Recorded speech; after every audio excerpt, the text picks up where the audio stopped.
va quelqu'un? Ça va, merci Franck. Merci pour ce petit entretien. Ouais, Euh, ça fait du bien d'avoir des moments aussi où on partage en fait. oui, c'est un autre genre de partage. C'est bien parce que ça permet de faire le point, je crois, de parler un peu avec les gens, Ouais. de se dire, d'écouter les gens se Mm. dire. On a de toute façon, quand on se rend compte quelque chose à partager en commun, de toute façon, si déjà on est ensemble, Ouais. il y a des choses en commun. Donc, c'est bien d'écouter ce que l'autre a à dire et puis ce qu'on peut dire à l'autre, parce on peut bénéficier l'un de l'autre ou les uns des autres de quelque chose qui peut nous toucher et nous enrichir. C'est ça.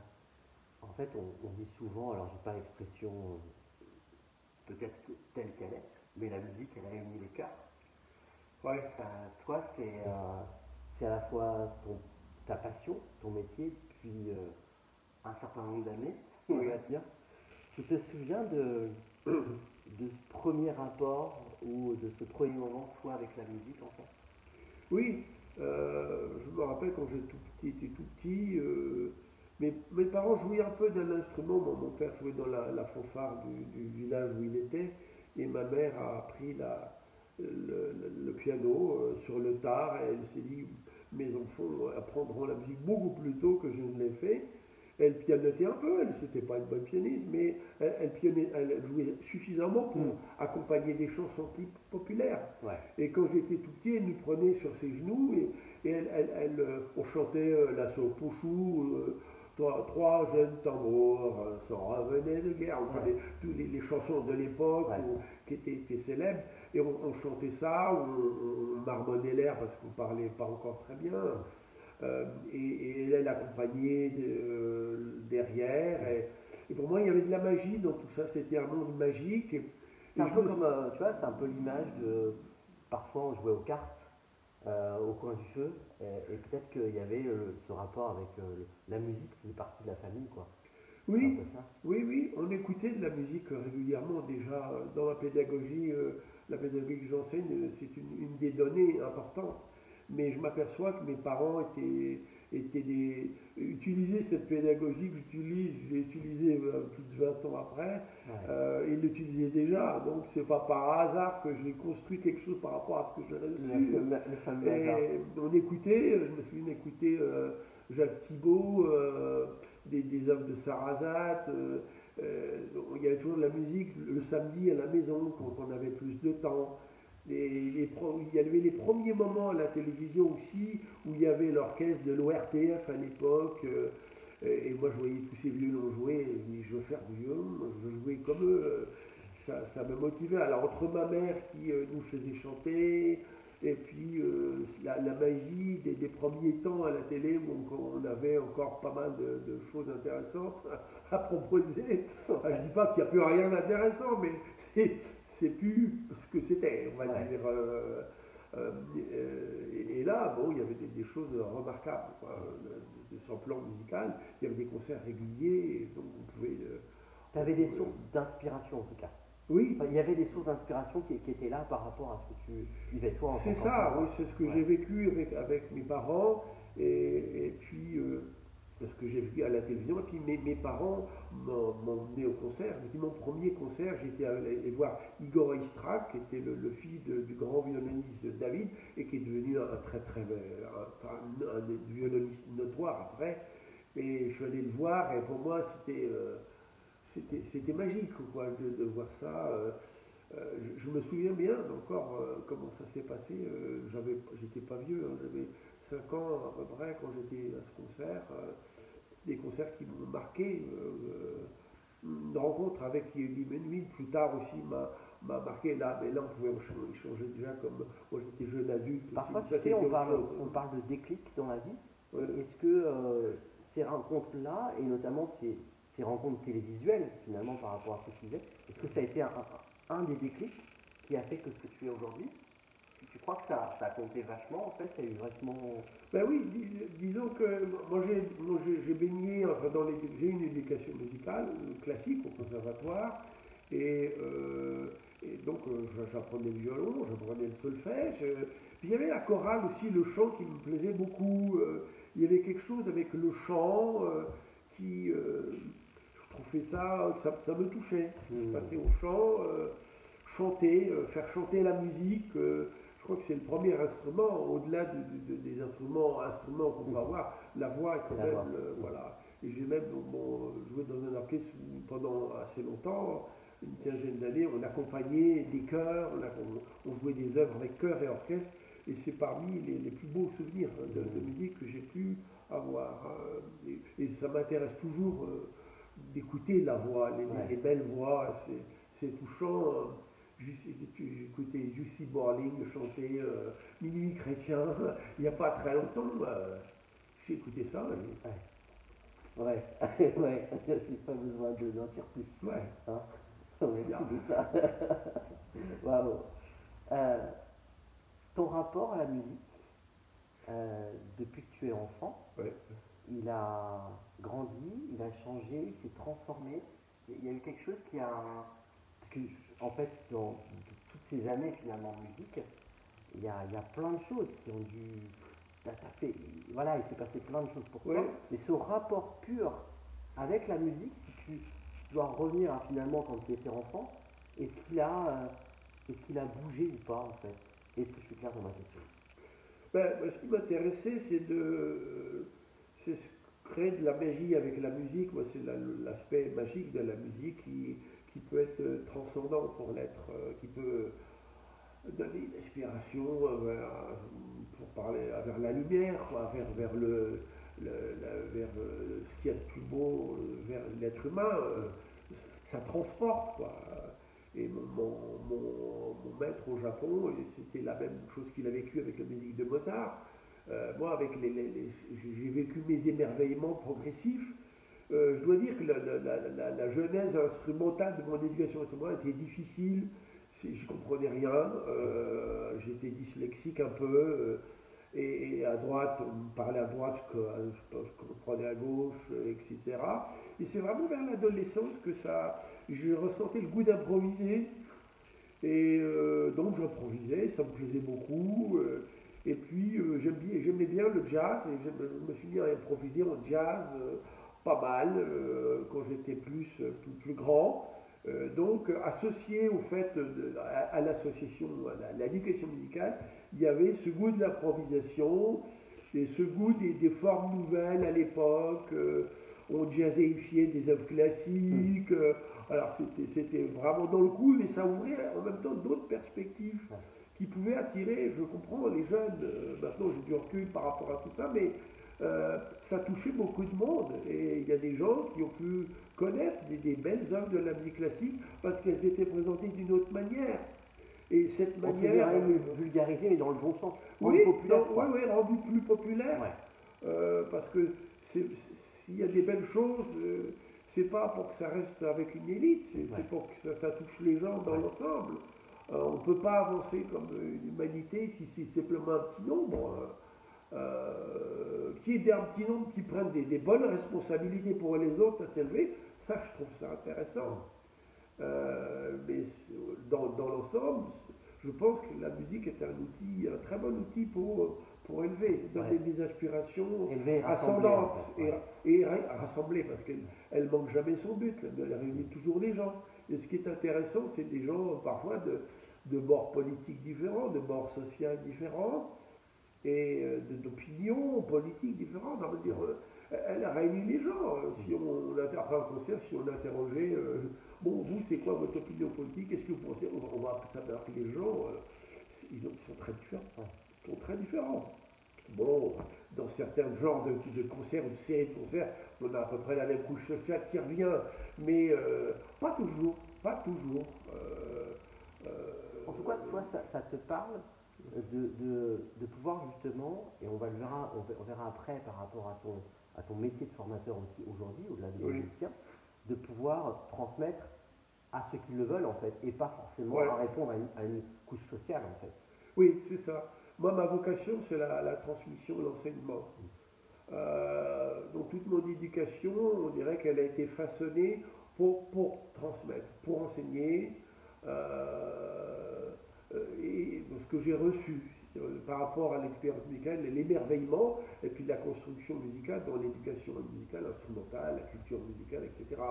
Donc tout ça, ça a permis de façonner une vocation d'enseignant. Pas une vocation d'instrumentiste, de concertiste, ça ne m'intéressait pas tellement. Ok. Mais l'enseignement, il peut y avoir 2000 personnes, j'enseigne, je me sens bien. Par contre, jouer pour 2000 personnes, ça m'intéresse pas. Ouais, je comprends. Je comprends, j'aime bien partager avec des amis, d'être ensemble à faire de la musique, faire de la musique de chambre, mais c'est pas ma vocation. La vocation, c'est de partager ces connaissances et cet émerveillement de la musique et de toucher les gens, quoi, de toucher les enfants, les élèves, toucher les stagiaires, les professeurs stagiaires. C'est ça, voilà. Parle-nous de ta rencontre avec le Japon Oui. et avec la méthode Suzuki, parce que ça a changé quand même un peu le cours de ta vie. Oui, c'est sûr. Ben, quand j'étais jeune prof au conservatoire, je m'occupais des classes d'orchestre pour enfants, et un soir, on avait des conférences régulières au conservatoire, et puis le directeur me dit, tu devrais venir, il y a un luthier là qui vient, il fait des conférences sur la lutherie parce qu'il cherche des jeunes luthiers, et puis il cherche des gens intéressés par la pédagogie, et notamment l'enseignement avec la pédagogie Suzuki. Et donc, ce monsieur, Jean Schmitt, qui a été un peu mon mentor, m'a beaucoup aidé au début, a présenté un film sur la pédagogie Suzuki. Et quand j'ai vu ces gosses jouer, je me dis, c'est pas possible. On a tellement de retard dans l'éducation musicale. Visiblement, ce type a compris. Les gosses jouaient par cœur, avec une aisance incroyable, et avec une liberté de jeu fantastique, et lui il souriait tout le temps. Cet homme, il avait l'air d'être vraiment très heureux à ce qu'il fait, et c'était pas toujours le cas dans les conservatoires quand on était où il y en avait pas mal qui faisaient la gueule.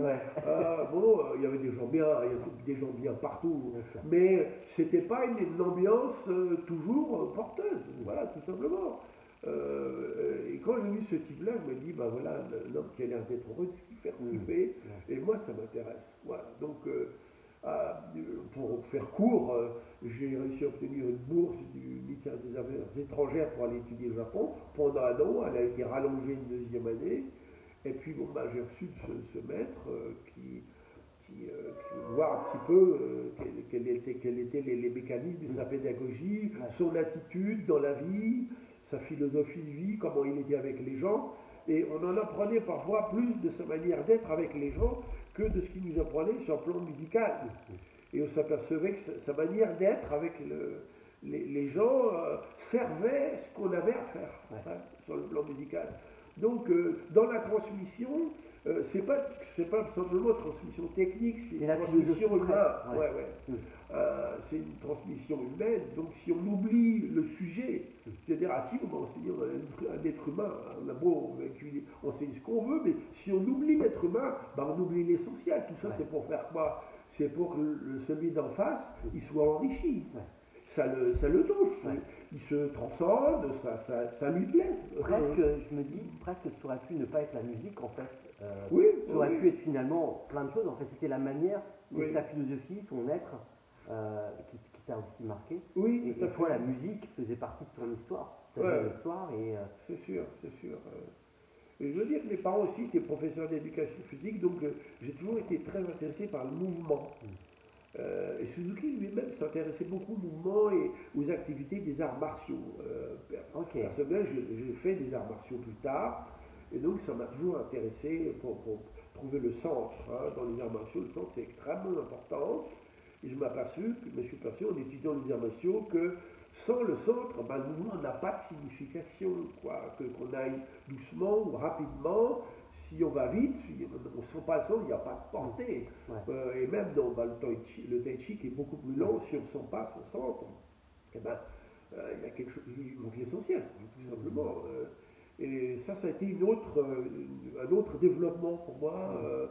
Les arts martiaux, j'ai fait du taekwondo au départ, du tai chi, du yoga, pas mal de yoga parce que pendant un moment je me suis blessé au genou, donc je ne pouvais pas faire de tai chi, puis je suis revenu au tai chi après. Et ces disciplines m'ont enseigné le centre. Je me suis aperçu que bah, le violon ou n'importe quel instrument de musique, si on ne part pas du centre, eh ben, on ne part pas de l'essentiel. C'est comme, est-ce que c'est presque, tu sais l'image que j'ai, c'est quand tu parles de mouvement, il y a presque, on pourrait presque s'entraîner, alors toi c'est le violon qui effectivement qui te passionne, je me dis que je raconte une bêtise, hein, mais toi c'est autour du violon, et peut-être pas que, mais en tout cas il y a cette histoire de presque l'instrument ne pourrait pas être là, que déjà en fait il y aurait le mouvement qui serait déjà important en fait. Est-ce que je raconte une bêtise ou pas?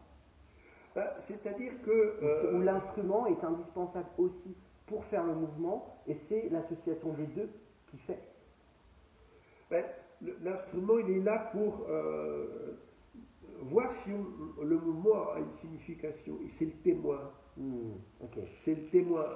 De toute façon, on met un instrument, si on ne fait rien, il ne va rien se passer. Hein, d'accord? Mais il va sonner très différemment suivant comment on l'utilise et suivant le travail qu'on a fait. Et moi, je le dis souvent, c'est-à-dire, regardez le violon, l'archer, il ne bouge pas. Hein, mais le boulot que vous allez faire, à un moment donné, vous jouez maintenant, faites un travail dans les 2 heures qui suivent, rejouez votre instrument, il ne va pas sonner pareil. Donc, c'est le témoin ou pas témoin, hein, parce que pour moi, on n'a pas suffisamment, on n'a pas compris, on ne l'a pas suffisamment fait, on est à côté de la plaque, ça fait partie du chemin. On n'est pas dans un bon jour. On n'est pas dans un bon jour, ça fait partie du jeu aussi, mais l'instrument est un témoin implacable, c'est-à-dire qu'on a vraiment, si on a touché quelque chose de juste, eh ben, il va nous le faire entendre, on va le sentir. Si on n'a pas touché quelque chose de juste, ou on n'a pas travaillé, ouais. Et ben, il va nous le dire aussi. Il y a un grand violoniste qui disait, quand j'ai pas travaillé mon violon, un jour ma femme s'en aperçoit, et il disait le 2e jour, mon chien s'en aperçoit. Et je ne suis pas pour être médisant, le 3e jour c'est le public qui s'en aperçoit. Mais les animaux aussi sont très perceptifs. Certains ne supportent pas. Là, puis d'autres, ils viennent. Moi j'ai un chien, dès que je commence à travailler, il venait près de moi parce que ça lui faisait du bien. Et il y a d'autres chiens, parfois d'autres chiens venaient à la maison, ils hurlaient. Ouais. Voilà, donc, évidemment. Donc ça peut apporter aussi... En tout cas, ce que tu veux dire, c'est que de toute façon, on ne reste pas insensible. Ça peut nous heurter, ça peut nous faire travailler, ça peut... mais on ne reste pas insensible en fait à la musique, c'est pas possible quoi. Non, ou alors on a fait un choix négatif, enfin on a fait un choix différent, pas négatif. D'autres s'intéressent pas à la musique, certaines personnes, je m'exprime mal, certaines personnes ne s'intéressent pas à la musique. C'est la littérature, c'est la poterie, c'est le théâtre. Et les démarches sont analogues, les démarches pour arriver à bien faire du théâtre, à bien faire de la poterie, ça se rejoint. Faut de la persévérance, il y a des échecs, il faut surmonter les échecs, il faut continuer à travailler, il faut regarder la nature, il faut observer le mouvement de la nature, il faut s'intéresser aux couleurs, il faut s'intéresser au mouvement des arbres, des animaux, des gens, faut parler avec les gens aussi. Et ça participe. C'est pas en étudiant simplement l'instrument qu'on va s'épanouir. Hein. C'est en regardant la vie autour de nous. Et parfois, on ne voit plus la vie. On ne voit plus la vie. On ne prend pas le temps de la regarder. On ne prend pas le temps, oui, parce qu'on est pris dans un rythme qui occulte ce temps d'observation. Faut vite se lever, faut vite aller au boulot, on va être en retard. Faut vite faire à manger, faut vite s'occuper des devoirs des enfants, faut vite aller qu'ils se couchent parce que demain, etc. C'est toujours, faut aller vite, il n'y a plus, on dirait qu'il n'y a plus de temps pour les gens pour qu'ils soient contents, quoi. Voilà. C'était quoi, Christophe, toi, alors, on va dire sur les 20 dernières années, t'en as eu beaucoup, j'imagine, mais un de tes plus gros challenges que toi, tu as choisi de traverser et que tu as que tu as choisi d'expérimenter. Oui, en plus du gros challenge, le parcours il est fait de haut et de bas. Moi je m'intéresse à la percée de l'être, hein, de voir si je peux être touché par la vie. Et mes challenges, c'est de continuer à être touché par la vie sans être déprimé par ce que je vois autour de moi. Je crois que c'est le plus gros challenge depuis 20 ans. J'ai commencé à changer, à voir le monde différent avec le 11 septembre, avec ce qui s'est passé aux États-Unis. J'ai toujours eu une recherche mystique, hein, dès l'âge de 25, dès que j'étais au Japon. Suzuki était un mystique quelque part, et il nous a bien inculqué cette chose-là. Donc on a fait un certain chemin après, mais il fallait que je comprenne le monde tel qu'il opère actuellement, et cesser d'être un innocent qui est émerveillé par les fleurs et la nature. C'est très bien, mais si il ne voit pas ce qui va l'empêcher de regarder la nature et de transmettre du beau, et où est-ce qu'on empêche de transmettre du beau? Où est-ce qu'on empêche de regarder la nature? Où est-ce qu'on empêche les gens d'échanger des bons moments?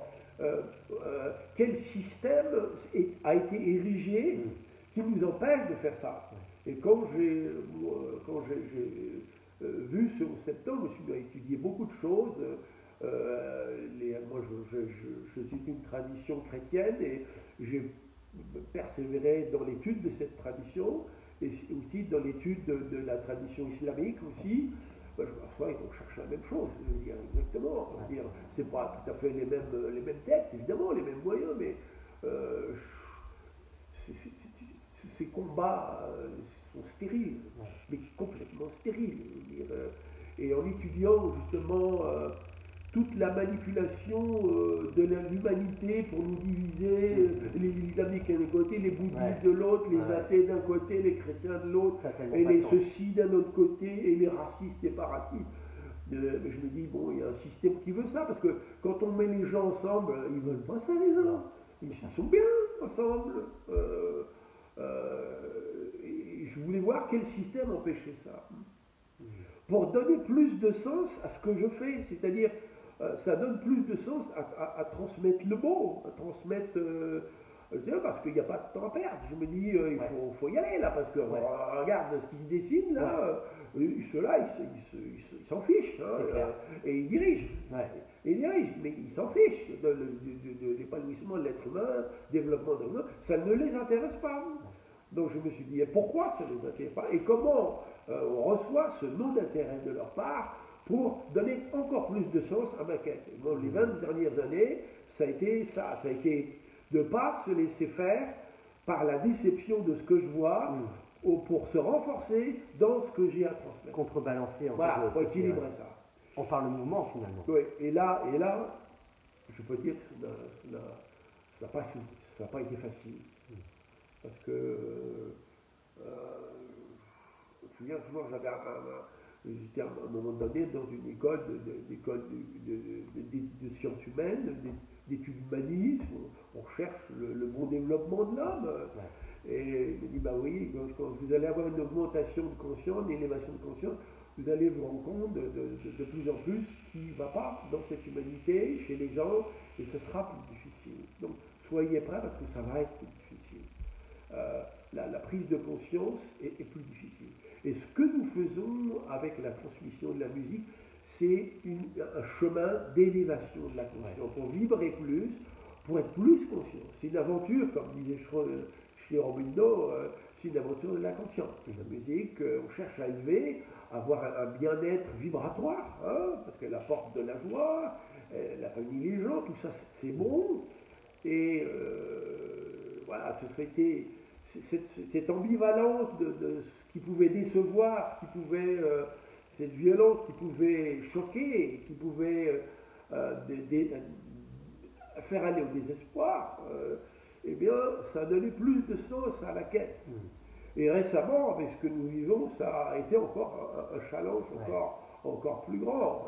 Il a fallu encore puiser encore un peu plus dans ses ressources pour pouvoir continuer cette transmission. Presque la vie qui nous envoie encore un message disant mais pourquoi tu es fait en fait. Et donc du coup vas-y fais-le quoi. Fais-le parce qu'on a besoin de toi quoi. C'est ça, on a besoin de tous ces gens qui sont passionnés et qui veulent rendre quelque chose de cette élévation quoi.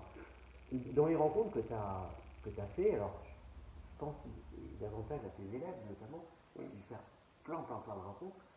Il y en a certaines qui t'ont marqué particulièrement, qui t'ont touché particulièrement, qui t'ont... Il y a eu tellement de bonnes rencontres. Je choisis de faire ce métier d'enseignement et bien m'en pris parce que ça m'a permis de vivre une vie vraiment passionnante. Moi, j'ai beaucoup voyagé à tous les quatre coins de la planète et enseigné par bonheur et par choix aussi parce que il y a des moments, faut aller les faire, ces valises. Quand on n'a pas envie de se lever à 3h du matin, il faut prendre l'avion, il faut faire ceci, et puis on n'est pas toujours dans l'état. Je me souviens d'Augustin Dumay qui disait ça aussi, dire faut pas croire que la vie de concertiste, c'est tout rose. On n'a pas envie d'y aller, il faut se lever, il faut aller faire les valises, et puis qu'est-ce que j'ai oublié, etc. Moi, c'était aussi ma vie. Je n'étais pas concertiste, mais j'étais enseignant d'une façon large, quoi, parce que je voyais beaucoup, mais parfois très loin. Il faut y aller. Il y a des moments, ça va, on est bien. Puis il y a des moments, on a une semaine difficile, il fallait faire un tas de choses avant de partir. Et là, il faut puiser son énergie pour y aller, parce qu'on restera bien à la maison à rien faire. Ça, donc, ça a son prix. Il y a un prix. Il y a un prix à l'extension, il y a un prix à l'élévation de la conscience. Ces prix sont plus ou moins élevés, suivant ce qu'on cherche, suivant ce qu'on fait aussi. Mais le chemin est intéressant quand même. Mais le chemin vaut le coup. Quand tu dis que tu as formé, tu as accompagné dans plein de pays différents, parfois, et j'imagine dans des pays parfois où l'argent n'est pas forcément là, il y a un peu de guerre, un peu tout ça. Tu viens les regards justement de certains enfants ou quand ils découvrent la musique. Absolument. Absolument. Magique. Oui. Les souvenirs les plus touchants, c'est les.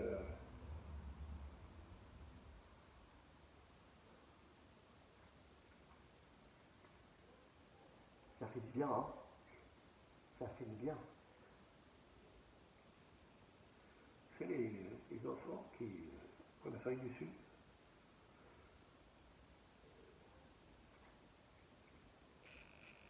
Des orphelins qui n'ont plus de parents, c'est la jungle, le jungle dans la survie.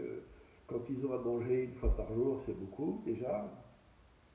Et de faire découvrir le violon à ces enfants-là, l'image d'émerveillement, j'ai trouvé l'image d'émerveillement qu'on ne trouvait plus aux Occidents. J'ai l'impression que les enfants occidentaux, avec toutes les qualités qu'ils peuvent avoir, c'est un environnement différent, par certains côtés plus difficiles, différent dans sa difficulté. Mais si on parle de tout être touché, de voir ces gosses qui arrivaient à jouer, et pour eux, le violon, c'était cette magie, voilà. Et c'est des gens qui n'avaient plus de parents, et j'en discutais avec eux, qu'est-ce qui c'était pourquoi plus difficile? C'est de ne pas avoir quelqu'un qui s'occupe de nous, qui nous dit ce qu'il fallait faire, pas faire. Et là c'est difficile, on ne sait pas ce qu'il faut faire toujours. Il n'y a pas toujours quelqu'un pour nous le dire. Bon, ils vont à l'école.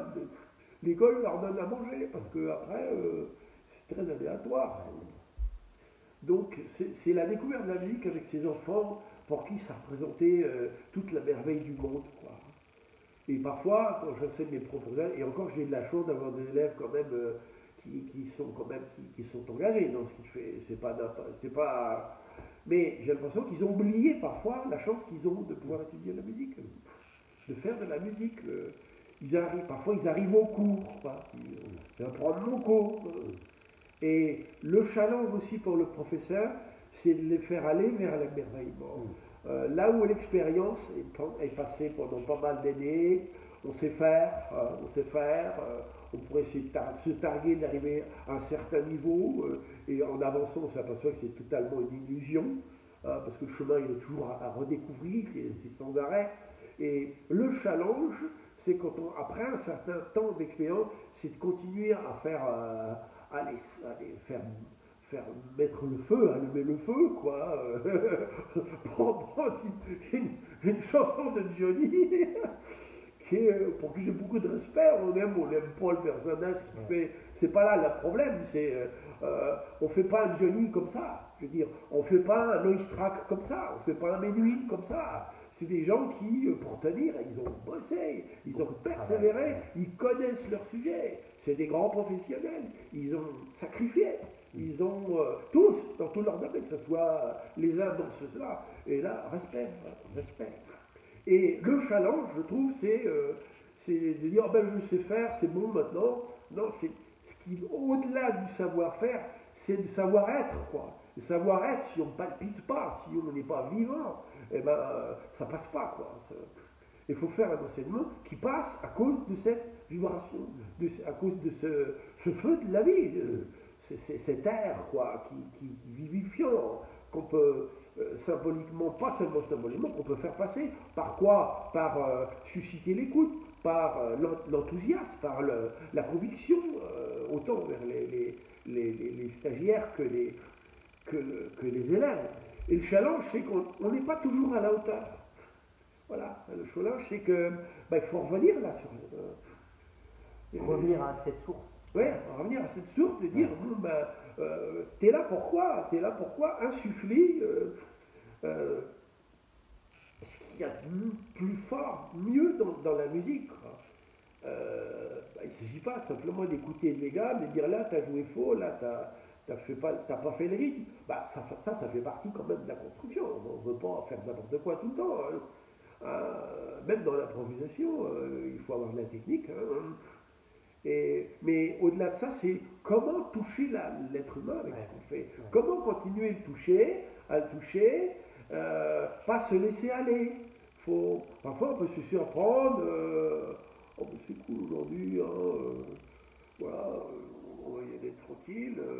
Et puis hop, la petite sonnette ding ding, l'élève commence à être en perdition. Alors là, il faut tout de suite réagir. Enfin, je veux dire quand même une chose, si on est animé par un peu de passion dans son métier, on n'a pas beaucoup de temps de latence, parce qu'on est obligé d'être à l'écoute, 100% à l'affût tout le temps. Parce que j'imagine qu'il y a un moindre petit détail, un moindre petit grain de sable, un moindre petit moment de pas d'attention, et d'un seul coup patatrac en fait. Oui. Il y a cette alchimie qui est fluide en fait. Oui, c'est vrai. Oui. Et il faut savoir être exigeant avec les élèves. Je pense être un élève, un élève exigeant et en même temps, parce qu'il faut savoir rester élève, parce que les enfants, ils nous apprennent beaucoup. On est là à dire qu'on leur enseigne, mais pour nous, nous enseignent plus qu'on les enseigne. Donc, il faut être à l'écoute, générer une écoute et être à l'écoute aussi d'eux, pour qu'il y ait quelque chose qui se passe. Ça ne peut pas se faire dans le sens unique. C'est un sens, je donne, mais est-ce que je reçois bien quelque chose? Est-ce que je tiens compte de ce que je reçois pour redonner? Ce qui m'a donné, est-ce que ça le sert? Ça l'aide? Parce que si ça l'aide pas, je l'opère différemment. Il faut que je transmette différemment. Donc l'écoute, c'est mutuel. J'écoute mon élève, l'élève m'écoute. Il y a quelque chose de mutuel. Tu parlais tout à l'heure des arts martiaux, où l'énergie, le chi, il est super important en fait. Là, et il y a ce point commun du coup entre ce qui se passe entre toi et l'élève, et l'énergie et l'instrument. C'est une histoire d'énergie tout ça. Oui, et de ce qui génère l'énergie. On peut savoir, si par exemple, je fais souvent cette expérience en formation. Dire, vous voulez savoir ce que c'est que le son? Voilà. Eh bien, posez votre violon, voilà. Mais de l'autre côté, d'abord on joue pour voir comment c'est. Et puis après, on va travailler le son. Là, on travaille le son, on se positionne, on fait des exercices de respiration, des exercices d'appui différents, et l'appui sur une jambe, et l'appui sur les deux jambes, et l'appui sur l'autre. Bien être dans le sacrum, bien étirer sa colonne, exercice de respiration, mais je dis maintenant, ah bon, une fois qu'on a fait ça, ça va prendre 10 minutes, un quart d'heure, maintenant reprenez un violon. Je ne leur ai pas dit, attention, il faut tenir l'archet comme ça, ou il faut plus d'archet, moins d'archet, ou vous n'avez pas de son. Ils jouent, c'est différent. Ouais. C'est différent. Parce que ils sont plus au centre de d'eux-mêmes. Et étant au centre de soi-même, c'est sûr qu'on va avoir un meilleur résultat. Sans même parler de technique instrumentale. Et à chaque fois qu'on a cette chose-là, ils ne reviennent pas de leurs yeux. On peut améliorer les choses sans parler technique de violon. Et là, bon, ils peuvent se rendre compte de l'écoute aussi. Parce qu'ils sont aussi à l'écoute de leur corps. Dans le corps, il y a quand même énormément de choses. On a tout dissocié, le psychisme là, le physique là, l'émotionnel là, mais c'est rassembler, il faut rassembler l'être, rassembler ce qui est éparpillé, c'est un alignement. Quand le corps est bien, quand le mental est au repos, celui-là il nous en fait voir, et quand l'émotion a été travaillée, le sentiment, on est bien dedans, on est bien rentré dans l'émotion, quand tout ça c'est en place, c'est comme quand on crée un récipient dans lequel il y a une énergie subtile, c'est comme s'il avait disait, bon, t'as préparé mon petit récipient, bon j'arrive là, c'est comme on reçoit les invités dans un salon, ben voilà, prenez, asseyez-vous donc. Et ben il y a quelque chose à voir ça dans le subtil, évidemment, de préparer ce récipient pour que l'énergie de la vie descende. Alors évidemment, ça demande du travail pour rôder le corps et la technique instrumentale, pour rôder le mental dans ce qu'il y a à faire, et le faire, et bien le faire. Et dans le sentiment de ce qu'on fait, un sentiment juste. Est-ce que tu penses qu'il y a presque un état méditatif quand tu transmets et quand tu joues? Est-ce que ça te parle, ça? Oui, ça me parle, mais on tend vers ça. On tend vers ça. On n'y est pas toujours. Hein. C'est l'état de grâce. Hein. Ben, on n'est pas toujours en état de grâce. J'ose dire pas souvent. Hein. Mais ça peut être pour le concertiste comme l'enseignant aussi. Il y a des moments où on est en état de grâce. Tout ce qu'on fait, c'est génial. Mais ça fait parce qu'on l'a fait des milliers de fois. Il y a eu du travail. Il y a eu du travail. Il y a un travail énorme. Bon, Einstein disait l'intuition, ben, c'est 1%, le reste c'est 90% de boulot. Ben, je peux couper avec ça. Je vois un élève, par exemple, qui joue les premières pièces, des variations sur un thème de Mozart. Eh bien, s'il se débrouille bien, de 3-4 ans, il met 6 mois pour ça. Bon, il joue. Voilà. Il joue comme il est, il arrive à le jouer, c'est déjà bien. On prend le même élève, il continue de jouer cette pièce. Il va en apprendre d'autres et les répéter, comme pour la langue maternelle. Hein. Il va les répéter, donc apprendre d'autres choses, puis répéter ce qu'il sait déjà. Donc il va l'améliorer. C'est comme il a les premiers mots. On l'écoute après 6 mois, bah, il commence à faire des phrases. Les mêmes mots, bah, s'il y a d'autres mots, il est plus à l'aise. Il commence à communiquer. Et bien, cet élève, on le retrouve, il joue la même pièce, on ne va pas le reconnaître.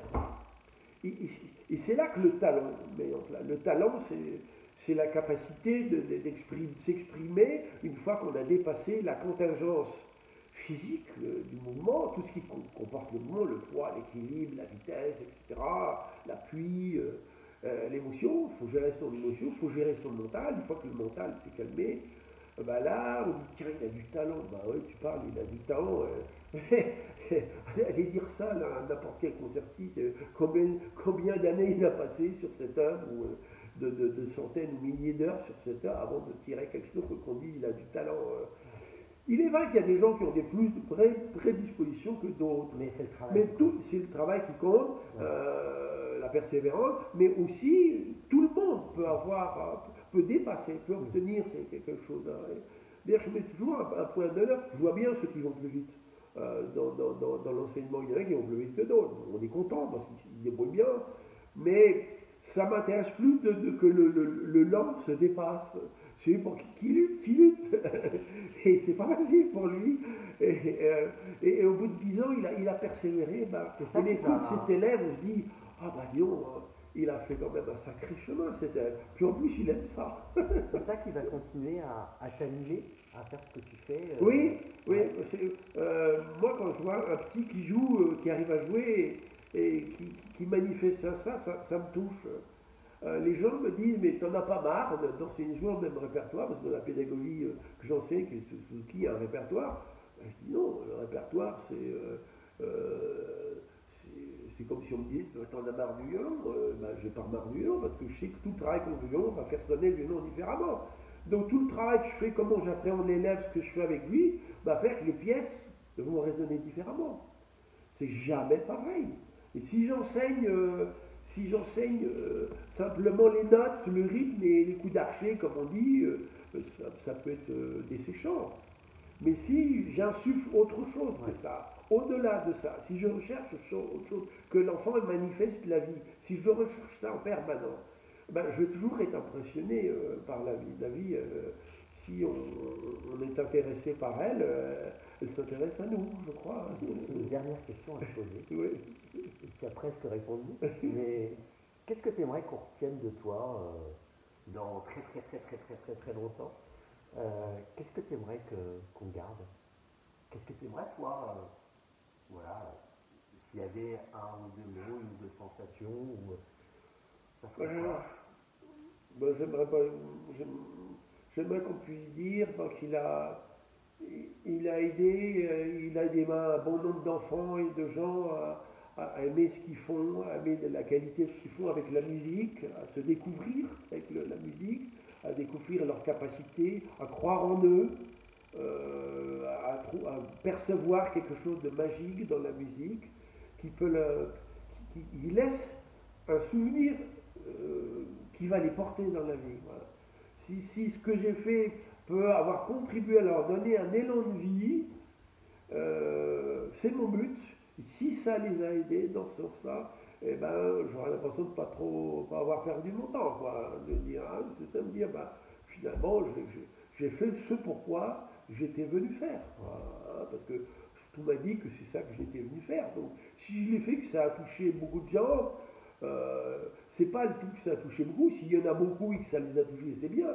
S'il n'y en a pas beaucoup et que ça les a bien touchés, ben c'est très bien aussi, quoi.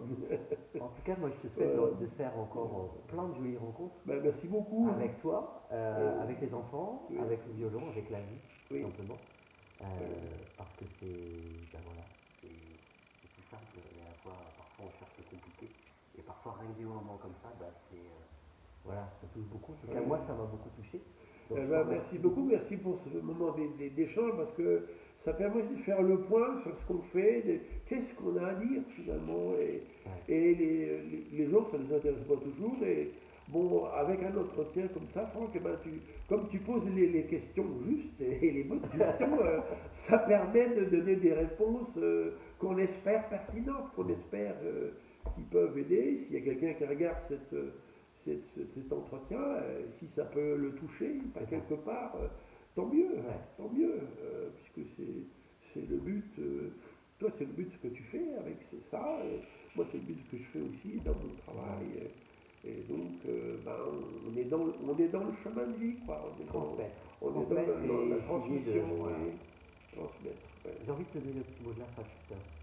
Vas-y, donne-le-moi. J'ai aimé te rencontrer autrement, j'ai aimé te rencontrer encore un peu plus de l'intérieur. J'ai aimé voilà, qu'il y ait des choses qui sortent, d'aller chercher, de ne pas aller chercher presque, mais de laisser passer l'émotion en fait, par rapport aux choses que tu fais. Et moi, ça m'a beaucoup touché aussi. Et j'ai pris beaucoup de plaisir à écouter ton histoire et être curieux de ton histoire. Voilà. C'est le vécu de la vie. Voilà, c'est ça. Là, on peut dire merci à la vie de nous avoir créé des conditions pour donner du sens. Voilà. Merci beaucoup, Franck. Merci, Christophe. Super. Merci à toi.